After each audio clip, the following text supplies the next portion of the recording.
Anjan, Special Crimes Unit, Season 1, Episode number 25. The brutal deaths of two neighborhood residents take Aditi and Vikrant to Goa, where they find that the murders have a disturbing link to the past.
सावी, चिन्ना, दरवाजा खोलो बेटा, मुझे बहुत ठंड लग रही है। सावी, चिन्ना, दरवाजा खोलो बेटा।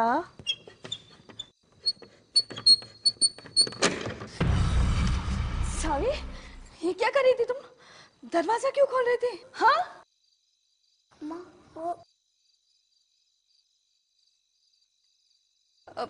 मैं दरवाजा बंद करती हूँ।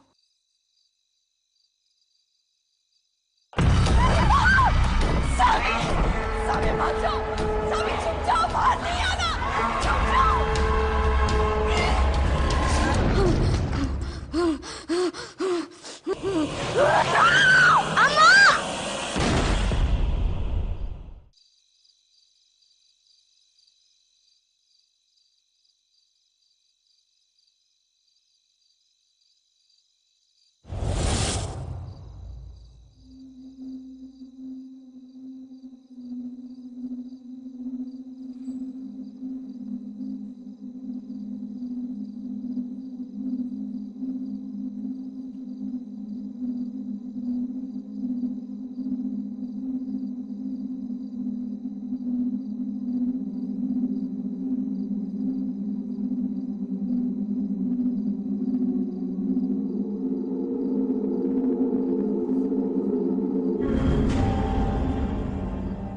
अभी घर नहीं गई? नहीं, वो मैं एक केस पे रिसर्च कर रही थी।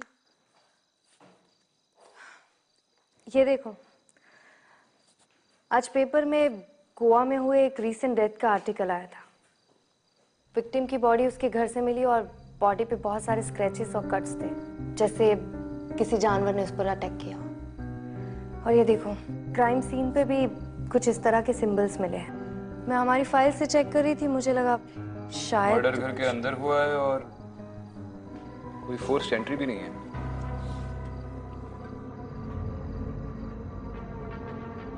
और ये सिंबल्स सुबह की पहली फ्लाइट से निकलते हैं। We should check this out. मैं दत्त सर को इन्फॉर्म करता हूँ।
क्या ये, तुम फिर से वापस आ गया। हम बोला था ना तुमको हमारे हाउस से दूर रहने का। तुमको थोड़ा भी शर्म नहीं आता है? पागल हो गया क्या तुम? अरे इस कॉलोनी में अपनी बकवास लिखता रहता है। पता नहीं क्या है इस लेडी का, बता के छोड़ेगा। अब देखता है तुमको कॉलोनी से कौन बचाता है। मूव! देखता है रीमा रीमा क्या कर रहे हैं? देखो ये मिटाओ मत। देख वो डॉली ने भी इसे मिटा दिया था, वो बच नहीं पाया, मर गया, वो मर गया। तुम मत मिटाओ इसे। व्हाट तुम कहना क्या चाहते हैं? डॉनी वॉस को तुम मारा और तुम हमको मारने का धमकी दे रहे हैं। वेट, कल हम पुलिस स्टेशन जाके तुम्हारे अगेंस्ट कंप्लेंट करवाएंगे, फिर देखते हैं तुम हमको धमकी कैसे देते। रीमा मत, रीमा मत, रीमा।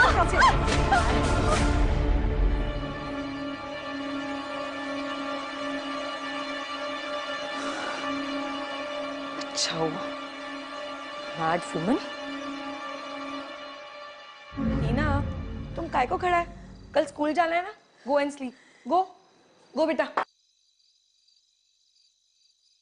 एंड यू वापस नहीं आने का हमारे घर।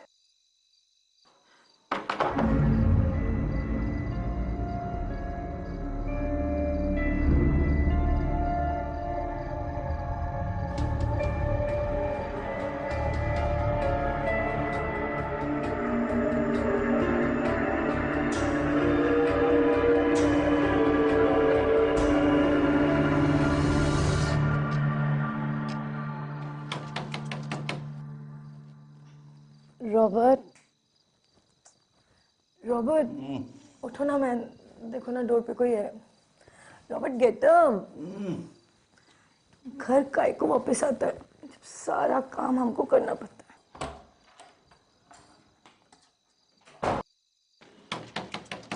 रीमा, कौन है? Who's there? रीमा मैं तुमसे बात करने आई हूँ। मुझे तुम्हें सॉरी बोलना है, प्लीज दरवाजा खोलो। फिर से वापस आ गया। आज इसको नहीं छोड़ेगा मैं, आज तो इसको बता के रहेगा। छोड़ेगा नहीं हम तो।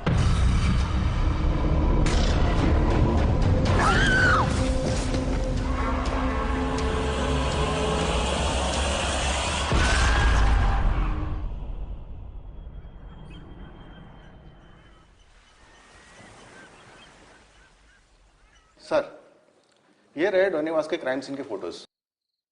क्या आप इसी सिंबल्स की बात कर रहे थे?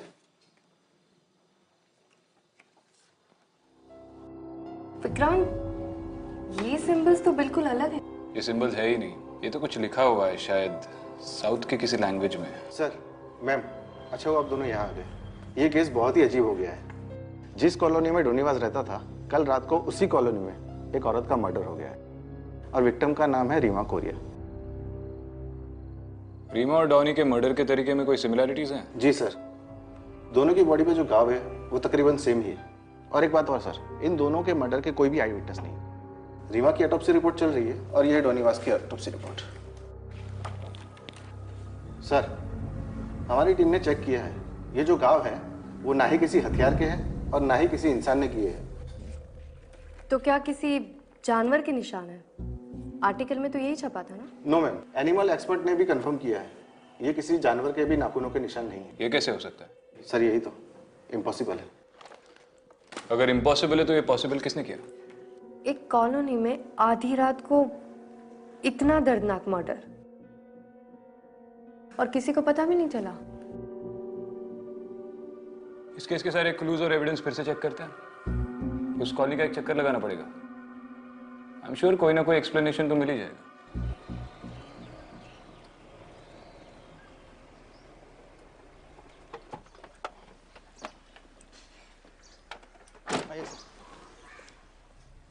यही है फर्स्ट विक्टिम डोनीवास का घर। उसका डेथ के बाद उसका पूरा फैमिली ये कंट्री छोड़ के चला गया है। कौन कौन थे उसकी फैमिली में? मैम, उसकी वाइफ कैरन और उसका बेटा गिलबर्ट। इस गिलबर्ट की उम्र क्या होगी? सर यही कोई 6-7 इयर्स। और घर में कहीं से भी फोर्स एंट्री नहीं थी? No sir.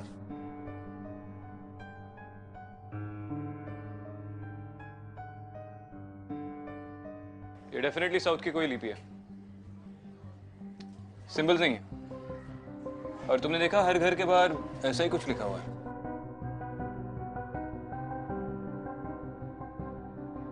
हाँ विक्रांत, इनफैक्ट इसी तरह की लिपि बैंगलोर वाले केस फाइल्स में भी थी। बैंगलोर केस?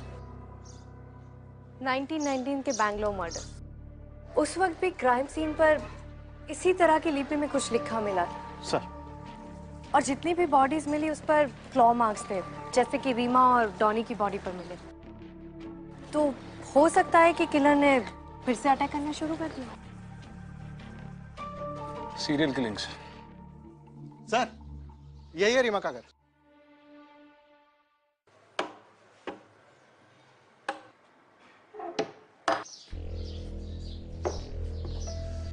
इस घर में भी कोई फोर्स एंट्री नहीं है। रीमा और वस के मर्डर्स रात में हुए थे घर के अंदर और कोई फोर्स एंट्री नहीं। इसका मतलब जिसने भी ये किया है वो दरवाजे से अंदर आया था बिना किसी जबरदस्ती के। पॉसिबल है कि वो दोनों मर्डरर को जानते थे। एक बार वो बैंगलोर वाला एंगल भी पता कर लेते हैं। एक काम करो, अगर कर इस सोसाइटी में और आसपास के सारे लोगों से पूछताछ करके पता लगा लो कि 1990 के करीब इनमें से कोई बैंगलोर में था या नहीं। शायद उससे कोई लीड मिले। जी सर। सर बैंगलोर कहाँ सर? अब मिसेस राव को रेड हैंडेड पकड़ो सर और जेल में डालो सर। लेकिन आप ऐसा क्यों कह रहे हैं मिस्टर कोरिया? पूरी बात बताइए। Sir actually my wife Reema और मिसेस राव को है ना कल झगड़ा हुआ था। My wife told me sir, और I am very sure sir उसी ने मारा मेरी वाइफ को सर। ये मिसेस राव रहती कहाँ है? यही मैडम, यही है उसका घर।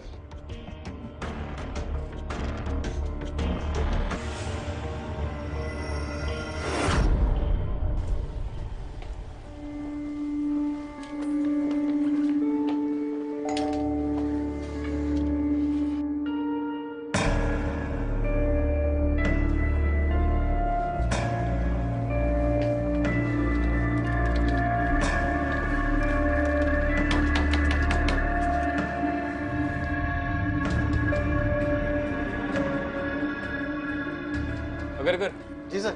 बाद में देख लेंगे। ठीक है सर।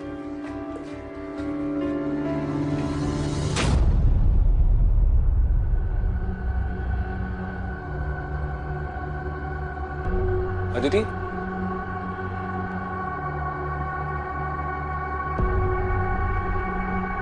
चलो।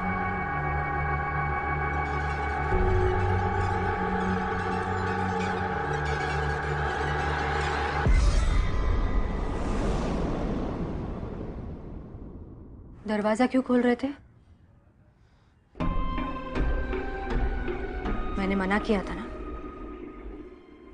दोबारा मत करना।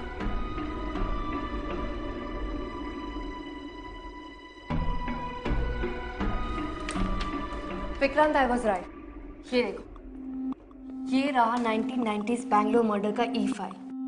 ये किसी सी लिपि से जुड़ा हुआ है। और तुम सही कह रहे थे, ये सिंबल्स नहीं है, कन्नड़ लैंग्वेज में लिखा हुआ एक वर्ड है, नालेबा, जिसका मतलब है कल आना। नालेबा। नालेबा, नालेबा, नालेबा, नालेबा, नालेबा। 1993 के मर्डर्स के बाद बैंगलोर के लोग अपने घर के बाहर दरवाजे पे ये नालेबा लिखने लगे। उनको लगता था कि ऐसा करने से वो लोग बच जाएंगे, उनकी मौत टल सकती है। तो बैंगलोर के मर्डर्स का हमारे केस के साथ कनेक्शन है। एक और बात, बैंगलोर विक्टिम में से एक औरत शुभलक्ष्मी पे हुए अटैक को उसकी बेटी ने देखा था। उस 7 साल की बच्ची का नाम था सविता। ये रही उसकी फोटो।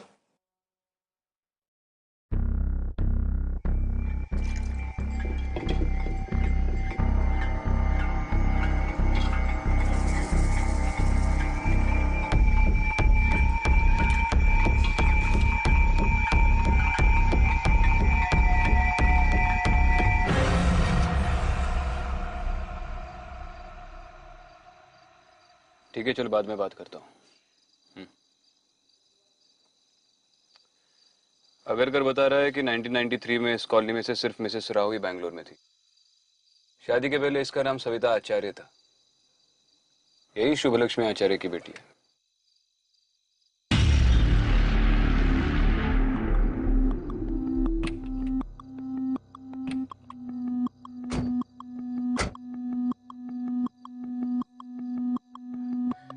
मन्नू,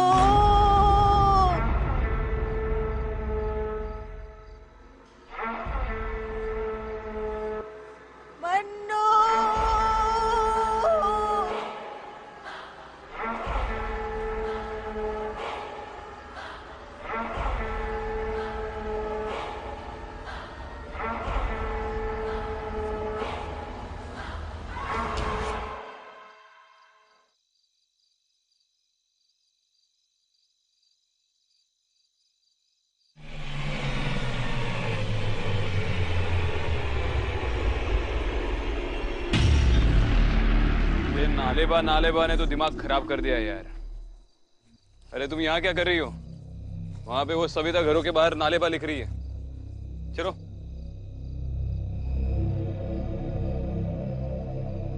क्या हुआ? किसे ढूंढ रही हो? विक्रांत, अभी यहाँ पर एक औरत खड़ी थी, यहीं पर थी वो, एकदम बिल्कुल मेरे सामने थी मतलब कहाँ गई? वही तो, अचानक से कहाँ चली गई? वहम होगा तुम्हारा। चलो।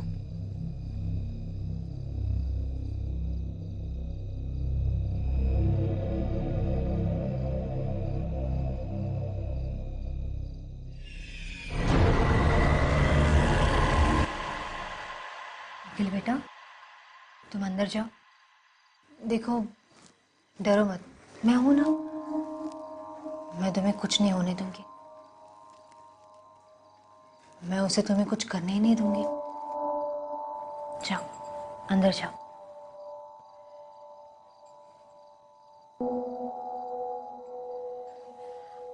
ऑफिसर, मैंने कोई गलती नहीं की है। हम ये नहीं कह रहे कि आपने कुछ गलत किया है, हम बस 2-3 सवाल पूछना चाहते हैं। आप कॉलोनी में सबके घर के बाहर ये सब क्यों लिख रही है? मैं ये सबको सेफ रखने के लिए कर रही हूँ। मैंने रीमा को भी बताया था, पर उसने मेरी बात ही नहीं मानी। उसके दरवाजे पे मैंने जो लिखा था, वो अगर वो नहीं मिटाती तो आज जरूर जिंदा होती। अब दरवाजे के बाहर जो ये नालेबा लिखती है, उसका मतलब क्या है? बचपन में मेरी अम्मा मुझे एक कहानी सुनाती थी। बेटा, उसे कभी घर पे नहीं आने देना। पता है, जब वो जिंदा थी ना, तब वो बहुत बच्चों को खा गई थी, लेकिन अब वो वापस भूत बन के आई है, और वो भी 30 साल बाद। अगर तुमने उसे वापस आने दिया घर पे, तो वो तुम्हें भी खा जाएगी। ऐसा क्यों अम्मा? पता नहीं बेटा, कहते हैं कि कुछ साल पहले उसका बेटा गुम हो गया था, फिर वो पागल हो गई, लेकिन अब वो वापस आके सबके घर में जाती है और पूछती है कि मेरा बेटा है क्या, और अगर किसी ने मना कर दिया तो वो उन्हें मार देती है। लेकिन बेटा, तुम इस सब से बच सकती हो। अगर वो आए ना, तो तुम कह देना नालेबा। ठीक है बेटा? मैंने कभी सोचा नहीं था कि मेरी अम्मा की कही वो कहानी एक दिन सच निकलेगी, कि वो एक कहानी मेरी जिंदगी की सबसे दर्दनाक सच्चाई बनेगी। और मैंने दरवाजा खोल दिया, मैंने उसे अंदर आने दिया, और उसने मेरी अम्मा को।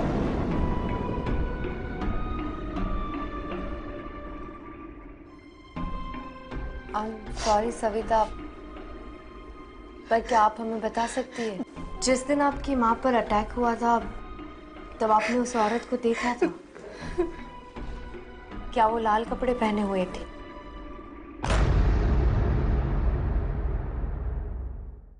हाँ, उस दिन मैं तो बच गई, पर वो मेरी अम्मा को ले गई। उसके बाद मेरे अप्पा ने मुझे वहां से दूर भेज दिया, पहले मुंबई, फिर यहाँ। पूरी जिंदगी में बस उसके डर में जीती रही, और अब वो वापस आ गई है। हर रात मुझे उसकी आवाज सुनाई देती है। वो यहाँ दरवाजे के बाहर मेरा इंतजार करती है। मैं अगर दरवाजे के बाहर नालेबा ना लिखूं ना, तो मुझे जिंदा नहीं छोड़ेगी, मार डालेगी मुझे। इसलिए मैं। सविता, अगर वो आपको मारना चाहती है, तो फिर आपके पड़ोसियों पर क्यों हमले हो रहे? पता नहीं, पर उस वक्त भी ऐसे ही हुआ था। उसने सिर्फ मेरी अम्मा पर हमला नहीं किया था, बाकी कई लोगों पे किया था, छोटे बच्चों पे भी किया था। तभी मेरे अप्पा ने सबको बताया कि अगर हम घर के बाहर नालेबा लिखेंगे तो वो हमें तकलीफ नहीं पहुंचाएगी, वो हमें नहीं मारेगी। सबने वैसे ही किया, सबने अपने घर के बाहर नालेबा लिखा, और फिर वो हमें तकलीफ देना उसने बंद कर दिया। वो हादसे भी बंद हो गए। तो दरअसल रीमा की जान बचाने के लिए आप उसके घर के बाहर ये सब लिख रही थी? हाँ,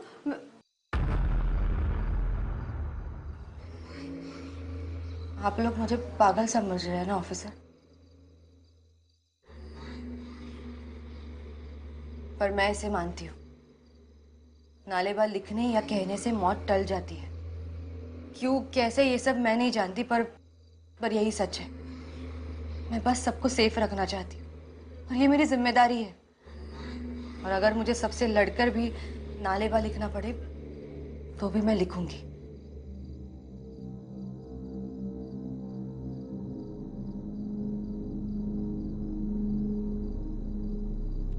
लेकिन आपके अप्पा को कैसे पता चला कि नालेबा लिखने से आप बच सकती हैं? पता नहीं, मैंने कभी उनसे पूछा नहीं, उन्होंने भी बताया नहीं। एक और बात सविता, इस कॉलोनी में कोई मन्नू नाम का रहता है? मन्नू? नहीं, इस नाम का तो यहाँ कोई नहीं रहता।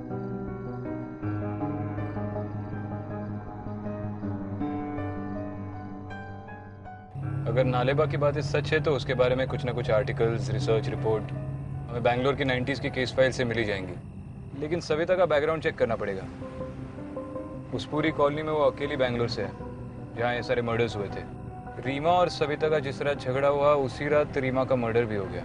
इतनी सारी चीजें सिर्फ एक कोइंसिडेंस नहीं हो सकती। विक्रांत, सविता सच बोल रही है। मैंने उसकी आंखों में वो डर देखा है और मैं जानती हूँ कि उस कॉलोनी में जरूर कुछ ना कुछ है। हाँ, कुछ ना कुछ तो है। और फैक्ट्स ही देख, 1990s के मर्डर और अब के मर्डर में कितनी सारी चीजें कॉमन है। और उस वक्त सविता सिर्फ 7 साल की थी। इतनी छोटी बच्ची और serial killing, it's highly unlikely. और वो दोनों लोग जो मारे गए थे, रीमा और डॉनी, सिर्फ उन दोनों के डोर से ही वो राइटिंग साफ की गई है। और वो राइटिंग्स भी सविता ने लिखी। देखो, मैं ये नहीं कह रहा कि वो बैंगलोर के मर्डर्स सविता ने किए, और जिस लड़की ने इतनी कम उम्र में अपनी आंखों के सामने माँ का मर्डर देख लिया हो, सोचो वो कितने ट्रॉमा से गुजरी होगी। और सविता ने हमें सिर्फ एक कहानी सुनाई है, हमें उसके अप्पा से बात करनी चाहिए।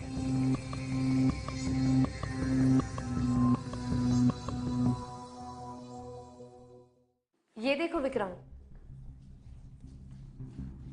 1963 में मन्नू नाम के लड़के की मिसिंग रिपोर्ट है और रिपोर्ट उसकी माँ लाली ने वहां के जमींदार के खिलाफ लिखवाई। That's it.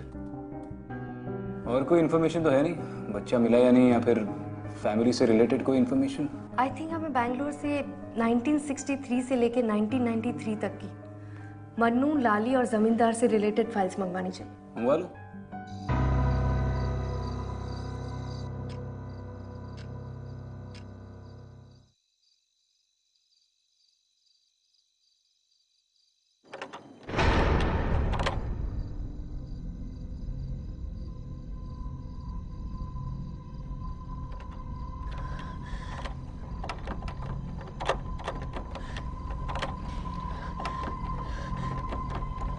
नालेबा, नालेबा, नालेबा, नालेबा, नालेबा,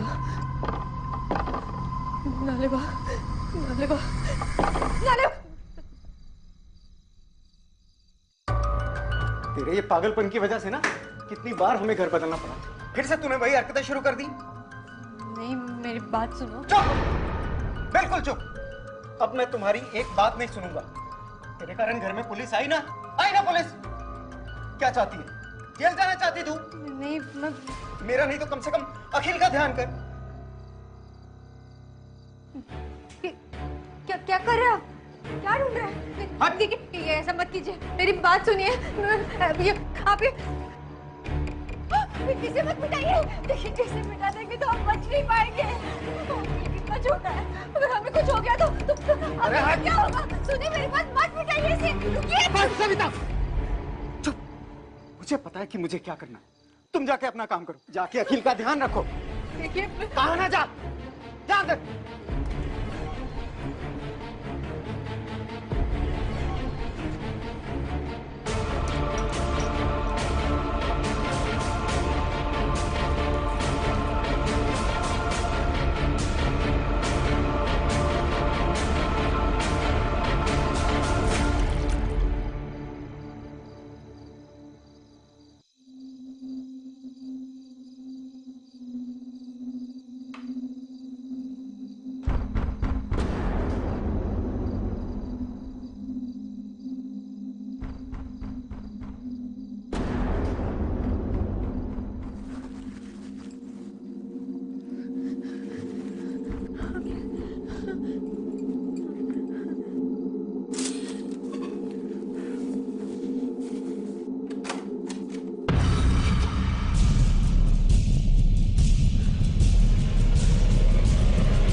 गुरु ने उसे अंदर आने दिया।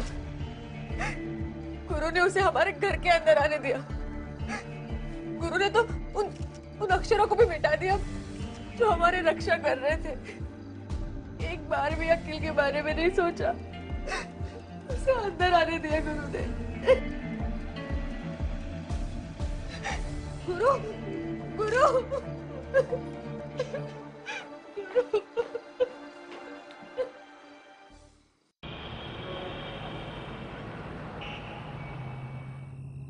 अब तुम भी मानते हो ना कि सविता बेकसूर है? देखो, इतनी जल्दी किसी कंक्लूजन पे नहीं पहुंचते।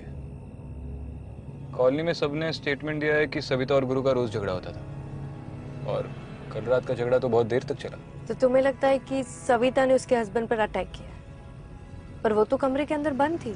लेकिन अब तक उन्हीं लोगों पर अटैक हुआ है जिनका सविता के साथ झगड़ा हुआ था। और डॉनी? तुम्हें कैसे पता कि डॉनी के साथ उसका झगड़ा नहीं हुआ था? शायद उस बात का किसी को पता ना चला। पर तुम्हें सच में लगता है कि अपनी दरवाजे की दीवार से नालेबा हटाने की वजह से इन लोगों की मौत हुई है? आई नो ये अजीब है, पर पिछले कुछ महीनों में हमने ऐसी बहुत सारी चीजें देखी है जो समझ से परे है। तो हो सकता है कि सविता की... देखो अदिति, मैं मानता हूँ कि पिछले कुछ महीनों में हमने काफी अजीब चीजें देखी है, लेकिन हम हर केस को शुरू से इस नजरिए से नहीं देख सकते। दुनिया में नॉर्मल क्राइम्स, नॉर्मल क्रिमिनल्स भी होते हैं।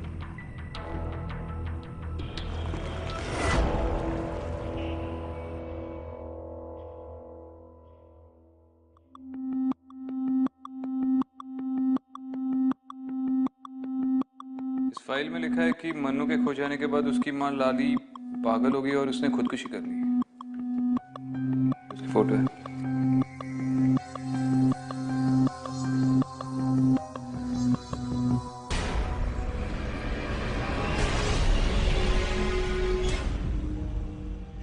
ये तो वही औरत है विक्रांत, जिसे उस रात मैंने देखा था। और ये देखो, इसमें लिखा है कि 1993 में सविता की मां के साथ उसकी 2 कजिन्स की भी डेथ हुई थी। सविता तीसरी बच्ची थी जो अटैक के बाद भी बच गई। बाकी के सारे विक्टिम्स भी उसी एरिया के हैं जहां सविता की फैमिली रहती थी। तो हो सकता है कि वो सविता को ढूंढते हुए वापस आई। तो क्या 25 सालों से छुट्टी पे थी? ये सब 25 सालों के बाद क्यों हो रहा है? और अगर सविता और उसकी फैमिली उसका टारगेट है, तो फिर उसके पड़ोसियों पे अटैक क्यों कर रही है? वही तो पता लगाना है। सर, एक बैड न्यूज़ है। सविता और उसके बेटे अखिल का एक्सीडेंट हो गया। कौन सा हॉस्पिटल?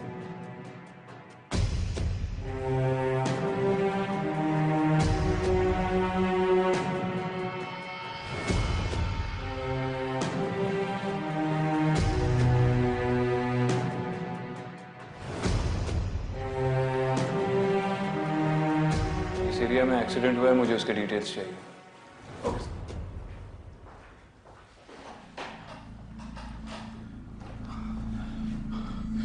सविता। जी आप? मैं सविता का अब्बा। अखिल, अखिल बेटा, बेटा तू ठीक तो है ना? तुझे ज्यादा चोट तो नहीं है? ये क्या? मैं एसीपी विक्रांत और ये एसपी अदिति। हम ये केस इन्वेस्टिगेट कर रहे हैं। कुछ इन्वेस्टिगेट नहीं करना है, हमें बस यहाँ से निकलना है। मैं भी अपनी बच्ची को डिस्चार्ज करा के यहाँ से ले जाऊंगा। आप इन्हें ऐसे नहीं ले जा सकते। और वैसे भी सविता इस हालत में ट्रैवल नहीं कर सकती।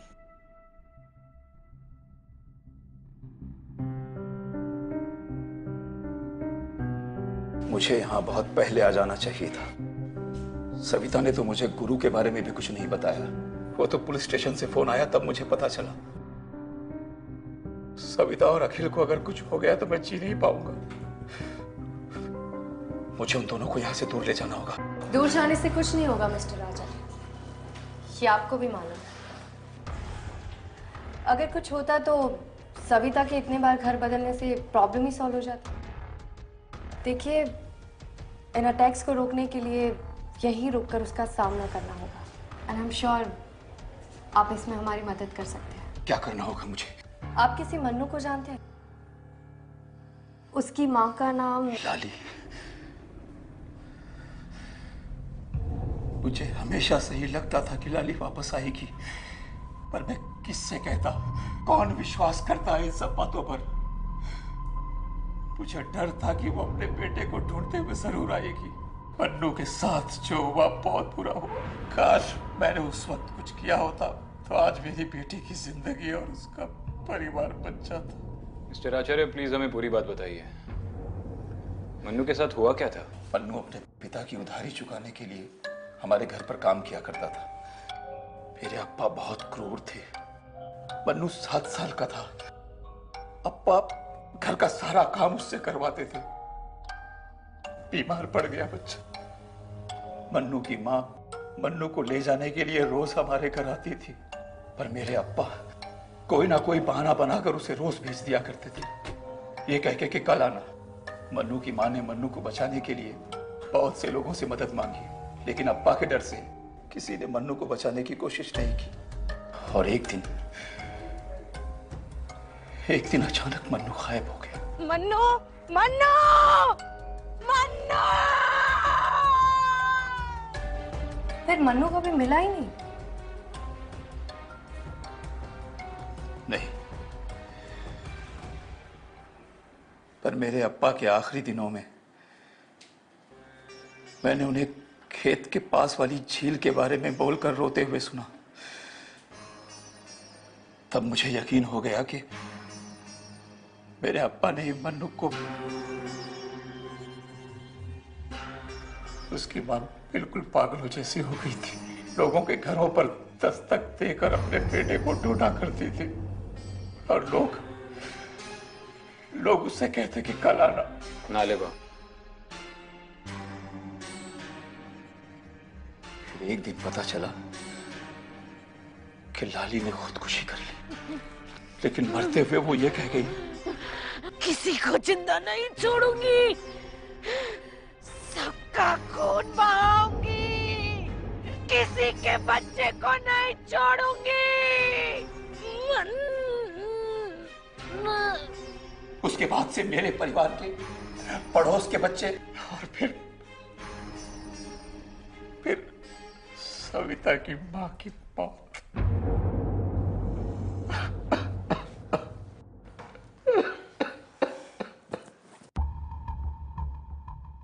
चलिए मिस्टर आचार्य, मैं आपको घर छोड़ देता हूँ। यहाँ डॉक्टर्स है, आदिति है। जैसे ही सविता को होश आएगा ये हमें कॉल कर देंगे। नहीं, मैं अपनी बेटी को छोड़ के कहीं नहीं जाऊंगा। वो फिर आएगी। मैं कहीं नहीं जाऊंगा। मिस्टर आचार्य, मैं हूँ यहाँ सविता के साथ। आप लोग घर जाकर आराम कीजिए। वैसे भी अखिल बच्चा है, यहाँ उसका हॉस्पिटल में रहना ठीक नहीं।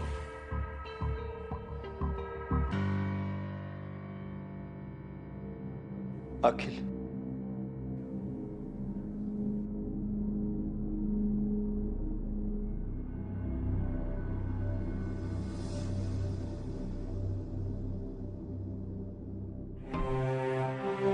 सही, आप क्या कर रहे हैं? आप वहां पे लिख नहीं सकते? नर्स,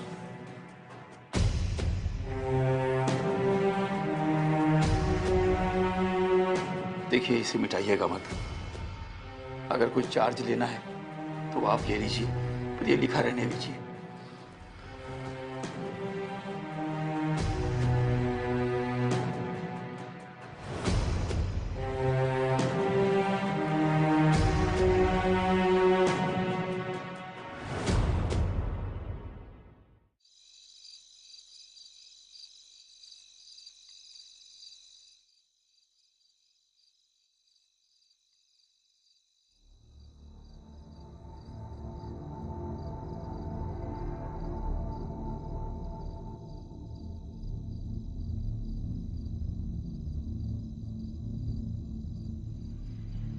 हाँ आदिति,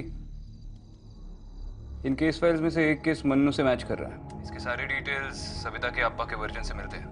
1963 में मन्नू के गायब होने के कुछ 10 दिन बाद जमींदार आचार्य के घर के नज़दीक बहती झील में से एक 6-7 साल के बच्चे की बॉडी मिली थी। जब ये बॉडी मिली थी तब तक मन्नू की माँ लाली ने आत्महत्या कर ली थी और बच्चे की बॉडी पहचानने या उसे क्लेम करने कोई भी सामने नहीं आया। आई थिंक ये मन्नू ही था। हाँ विक्रांत, पर हम लोग अभी भी कुछ मिस कर रहे हैं। इतने सालों बाद ये सब कुछ क्यों? सविता ने ऐसा क्या किया जिसकी वजह से लाली उसे फिर से ढूंढ पाई। क्या वो अकील को छोड़ो, मेरे अकील को छोड़ो। नालेबा, नालेबा, नालेबा। विक्रांत, अखिल, जब मन्नू 7 साल का था तब वो गायब हो गया था, और ये रीमा और डॉनी के बच्चे भी 7 साल के हैं। तो जिनके घर में बच्चे हैं वो उन पे ही अटैक करती है। इतना ही नहीं, जब सविता और उसकी माँ पर अटैक हुआ था तब सविता भी 7 साल की थी। आई थिंक जिस उम्र में मन्नू गायब हुआ था उस उम्र से ज्यादा ये लाली इन्हें जीने नहीं देगी, यानी कि 7 साल। जब सविता 7 साल की थी तो उसकी माँ ने उसे बचा लिया था, उसके बाद से सारे अटैक बंद हो गए। पर अब अखिल 7 साल, विक्रांत अखिल 7 साल का है। शायद ये अटैक उसकी वजह से तो नहीं हो रहे। ये जो कोई भी है सविता के लिए नहीं है, अखिल के लिए वापस है।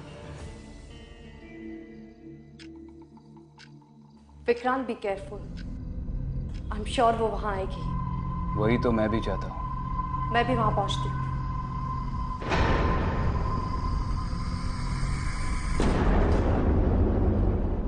कहाँ है मेरा अकिल?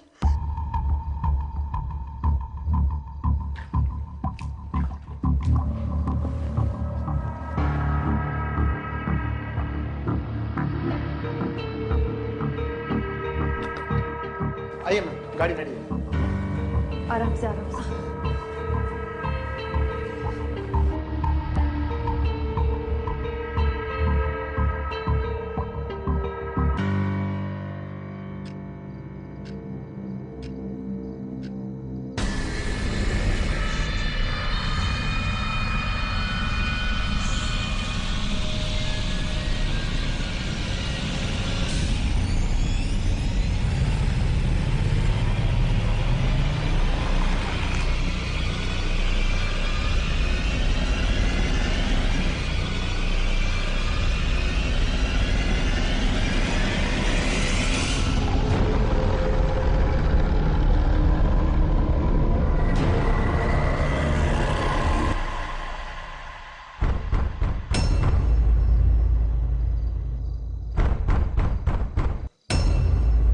अगर कर जल्दी चलो, फास्ट।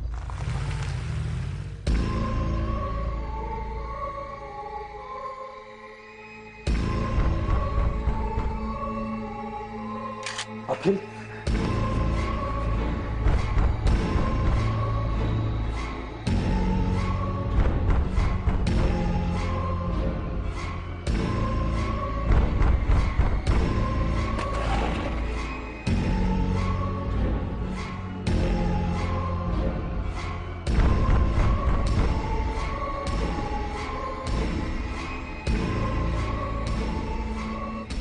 प्लीज प्लीज दरवाजा मत खोलिए, दरवाजा मत खोलिए।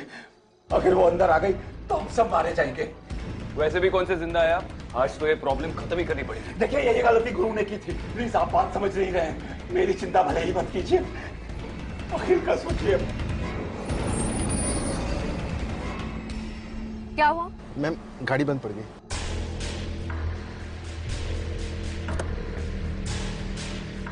सविता, चिन्ना, मुझे अंदर आने दे, बहुत ठंड लग रही है बेटा। दरवाजा खोल। चिन्ना। अम्मा, अम्मा। अनु, अनु, अनु, अनु, अनु,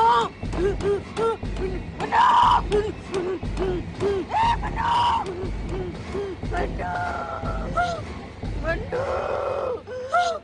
अखिल, अखिल दरवाजा मत खोलना।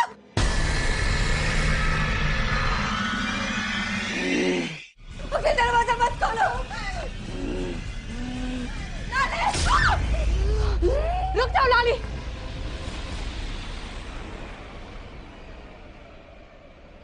ये सब करने से तुम्हारा मन्नू वापस नहीं आएगा। तुम्हारा मन्नू दूसरी दुनिया में जा चुका है। लाली, तुम्हारा मन्नू मर चुका है।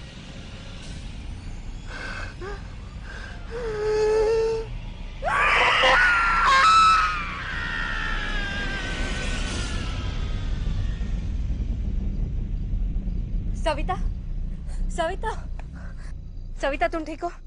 ठीक हो? सविता? मेरा अंकल। विक्रम, इसे जल्दी से हॉस्पिटल ले जाओ। अंकल। सविता, अंकल। सविता, मैंने इस बार अखिल की जान बचा ली, और अगर वो वापस आती है तो मेरे अखिल को बचा लेना।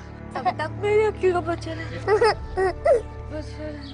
सविता, सविता।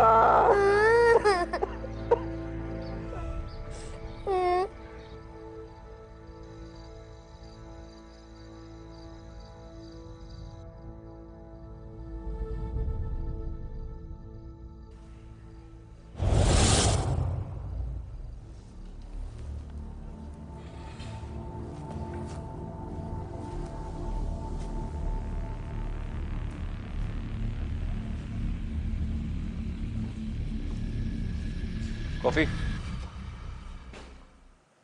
क्या सोच रही हो?